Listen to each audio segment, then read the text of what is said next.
Hey guys, this is Benny Ricciardi with rotocurve.com, and I'm here with our DraftKings Benny's Bats edition for Friday, May 27th. It's the beginning of Memorial Day weekend. My kids were all off from school, and I had a whole bunch of stuff to do this morning, so I apologize for getting this out late for you guys. But like always, what we're going to do, we're going to go through all 14 games that are on the slate, talk about each pitcher, figure out what their weaknesses are, and then figure out which bats profile to do the best against them. So let's start right at the top with the St. Louis and Washington game. Got Max Scherzer on the mound. Left-handed bats hit him a little better. He's pretty much lights out the right-handed bats, so I wouldn't be looking at any of the righties today. There's no Matt Carpenter, who's out on paternity leave, which has apparently caused a lot of craziness on Twitter today. But there are still some left-handed bats you can look at. Guys like Matt Adams, guys like Brandon Moss. One of them, too, will probably be in at the first base spot. Jeremy Hasselbaker led off yesterday for Carpenter, in an outfield. He could be somebody else to look at. Colton Wong, if you really want to go there. To be honest with you, against Scherzer, I don't really want to take a lot of these guys. I think Scherzer is one of the better pitchers we have on the mound on the day, and he is somebody who I will be using. The other side of this game is Jaime Garcia. Left-handed bats have actually hit better against him, despite him being a left-handed pitcher. He's got a low fly ball rate, low home run rate. I think you want to look at guys like Bryce Harper, 411 WOBA, 245 ISO. Even if he's not hitting a home run, if he's hitting line drives, he can steal a couple bases, he can get you a couple walks. I think he's a pretty solid play. Like we said, if you're looking at the lefties against them, not that I really want to take a lot of them, but, guys like Ben Revere, maybe Daniel Murphy, those guys are all in play as well. Next game, we could talk about Boston at Toronto. Joe Kelly on the mound, and he was awesome in his return from the DL in the last game. Right-handed bats usually the way you want to attack him, kind of a reverse splits guy. Josh Donaldson, 377 WOBA, 252 ISO score, 9 of 17 lifetime with a home run against Kelly. So he's definitely one of those guys that we want to look at. Edwin Encarnacion, 377 WOBA, 266 ISO, 4 of 11 lifetime with a home run. So he could be another option that we want to consider. On the other side of this game, we got Aaron Sanchez. Sanchez, left-handed bats have been the way to attack him, higher average, but he does have a low home run rate, doesn't give up a lot of home runs. David Ortiz, definitely somebody who stands out. He's already 4 for 8 lifetime off the young Sanchez, 429 WOBA, 338 ISO score. He's been absolutely killing right-handed pitching all season, has a couple home runs off righties this week alone. Definitely think he's somebody who we want to consider.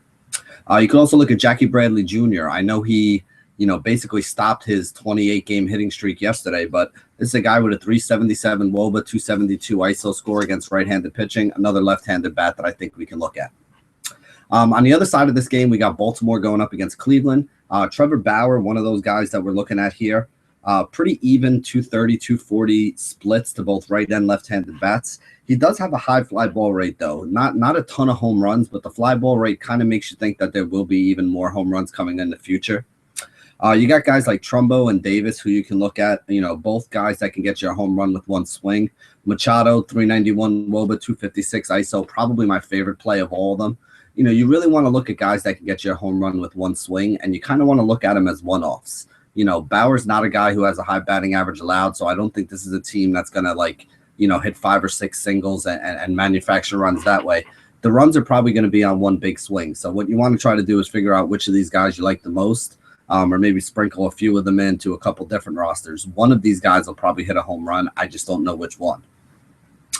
On the other side of this game, Mike Wright, not a very good pitcher. Left-handed bats have the higher average, but righties aren't bad against them either. Kipnis probably stands out as the best play, 382 WOBA, 169 ISO against righties.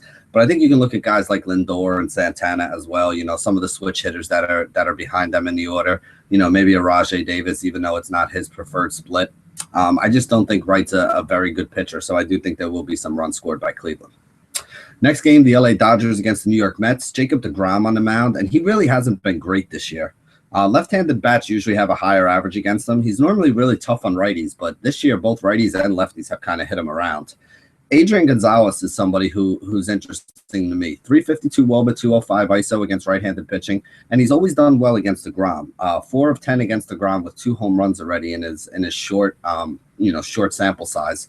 But it is somebody who profiles well and has already backed it up against this pitcher, so that's something that I always like to look at.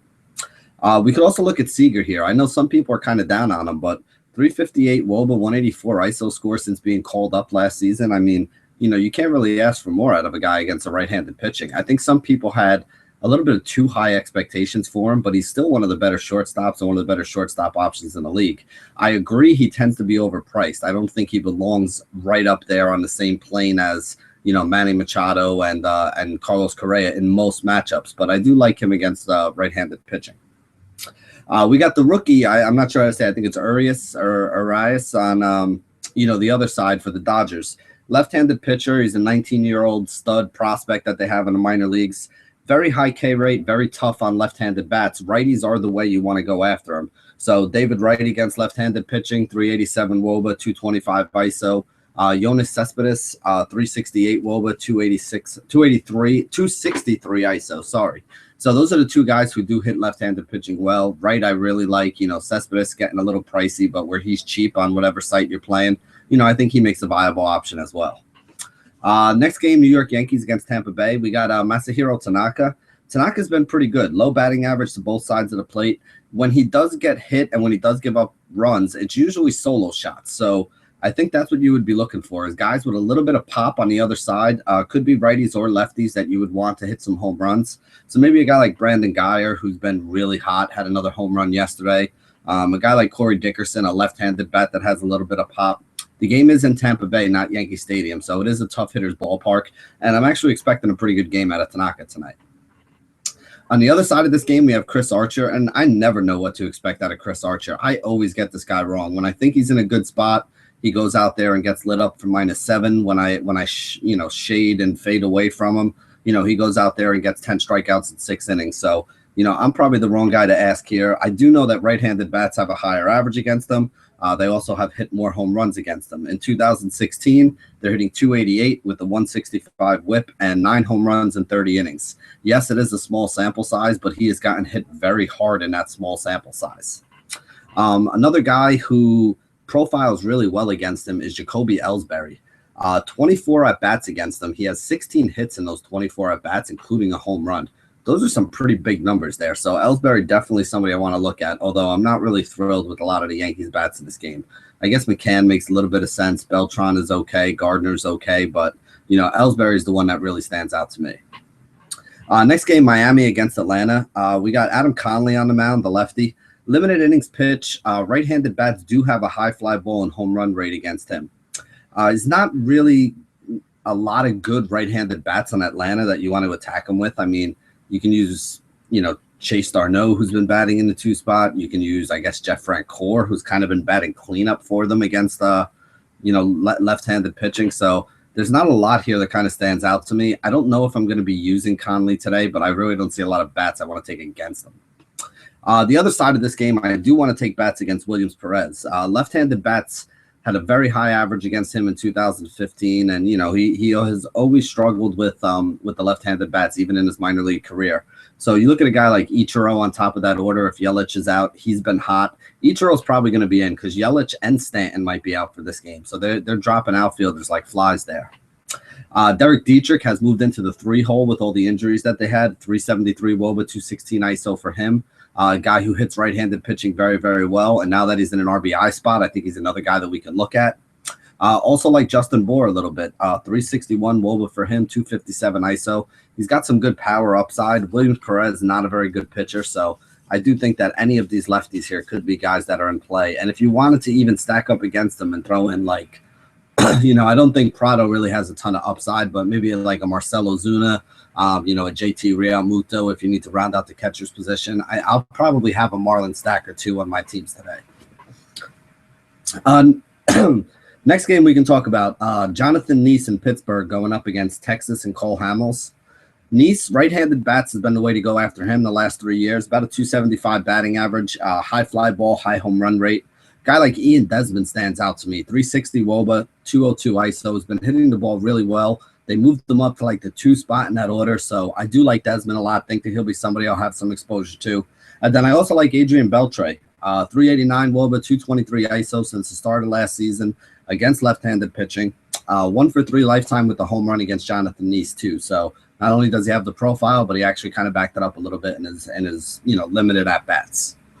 On the other side of this game, Cole Hamels, right-handed bats do better against him. But when I say better, I mean, we're only talking like maybe a 240 batting average. Lefties are worse than that. So obviously this guy's a pretty good pitcher. This is a very good offense, though, so I think they still can do some damage for him. You may see like Jordy Mercer up towards the top of the order today, and David Freese up towards the top of the order. You know, they dropped Polanco, the good lefty, all the way down to 7th yesterday against another lefty. So I'm interested to see if they do that again. The two guys I want either way, though, you know, Andrew McCutcheon and Young Ho Kong, 365, 369 Woba kind of guys, 190 ISO kind of guys.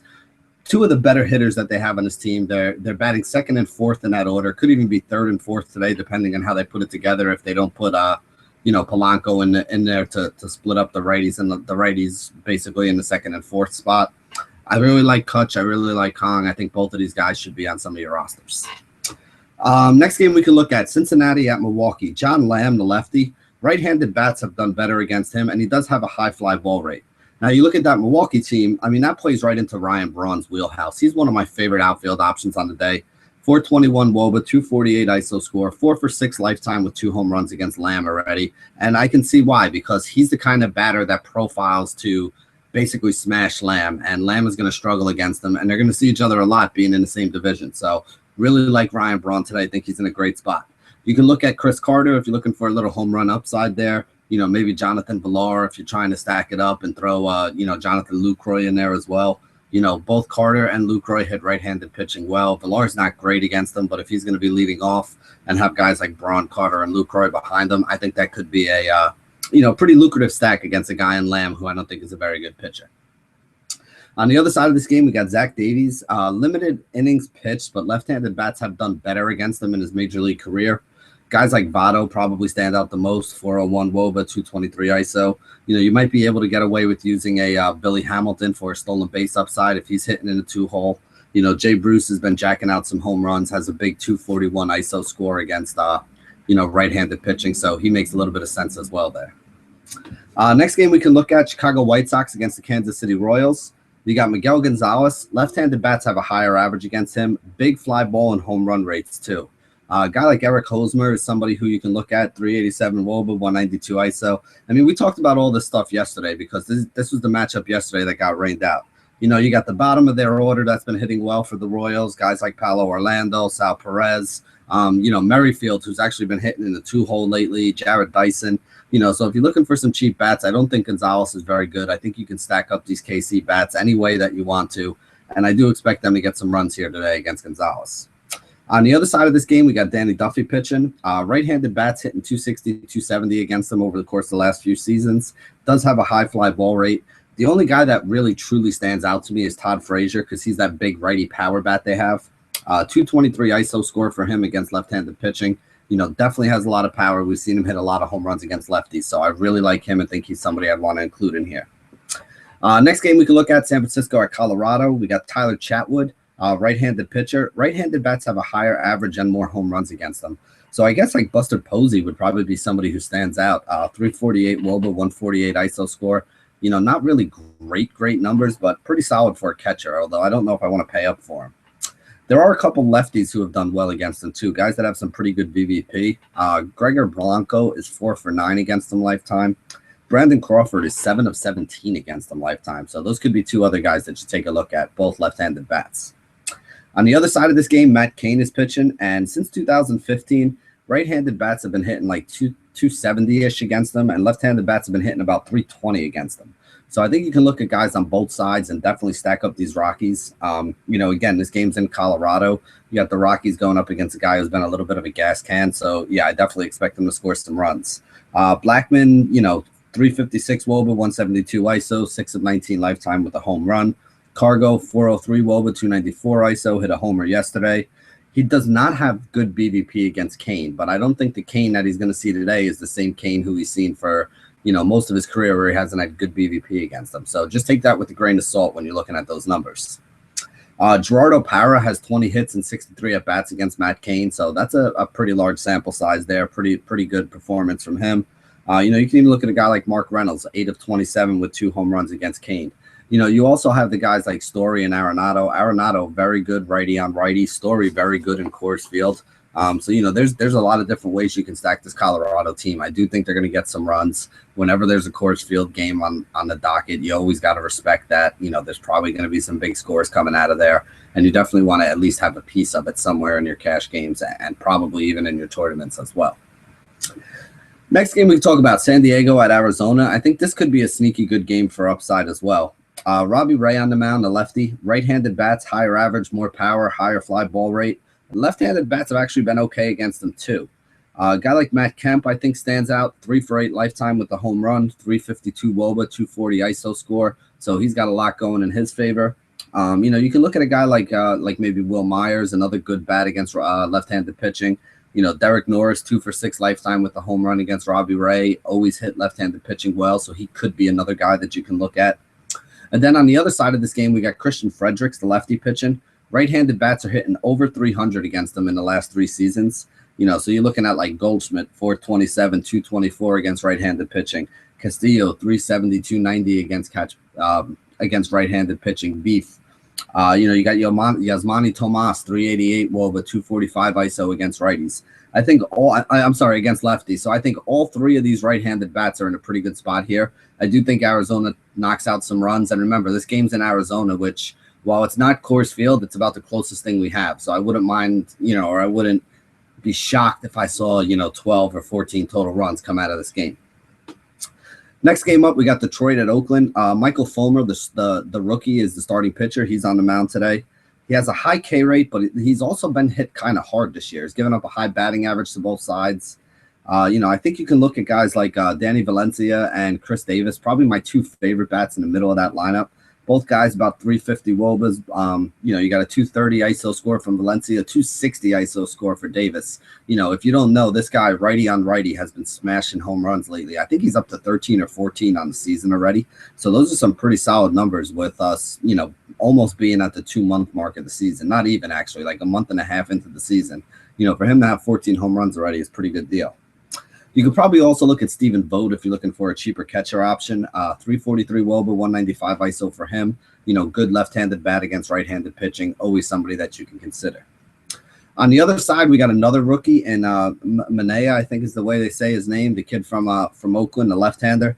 Right-handed bats have actually been killing him. They're hitting like 346 against them this season, 4 home runs in 18 innings with a whip of 1.82. So I think this is a tough assignment for him against Detroit with all the big right-handed bats they have. You got guys like Cabrera, Castellanos, J.D. Martinez, V-Mart, Justin Upton maybe back in there. Ian Kinsler, I think, is hurt, so he'll probably be out. But, I mean, even guys like Moyer and Maven, who they put in, these are guys that have been hitting the ball really well. It's a good lineup. It's a lineup that has a lot of power that can put up some runs, and they're going to profile to do really well against the lefty. So I know this kid's a big prospect. Everybody loves him, but I just really don't think this is a very soft spot for him, and I think Detroit is going to hit him around a little bit.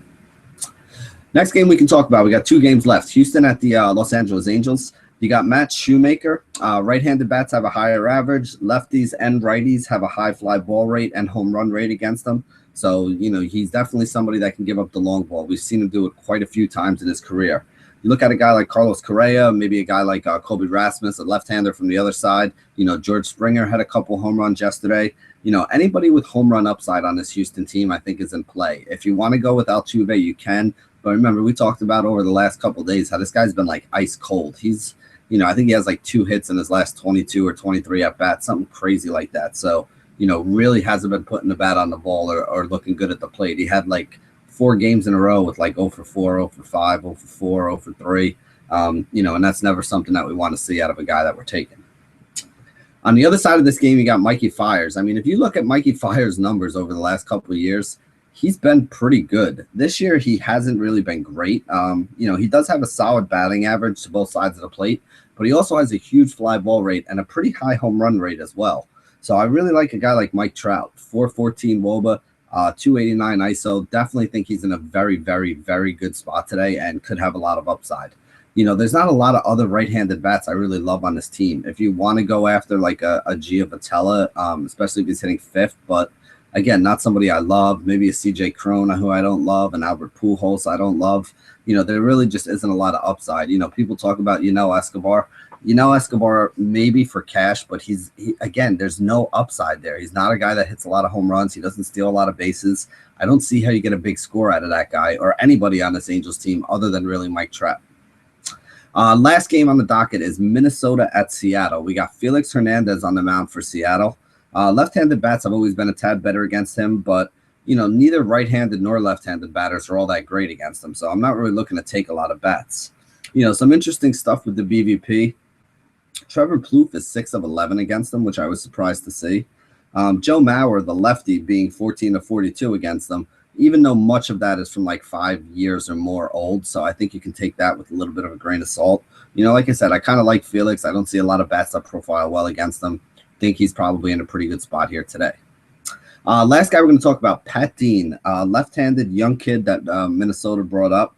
Right-handed bats are really the way you want to go after him. So Nelson Cruz, 448 WOBA, 323 ISO is something I want exposure to. Franklin Gutierrez, 393, 262. He hits lefties well. Maybe a Daeho Lee if he gets in there, another right-handed bat that has a lot of upside. And even Chris Iannetta, the catcher, 359 WOBA, 169 ISO. Those are actually some pretty good numbers for a catcher, especially a cheap one who has a good splits matchup today.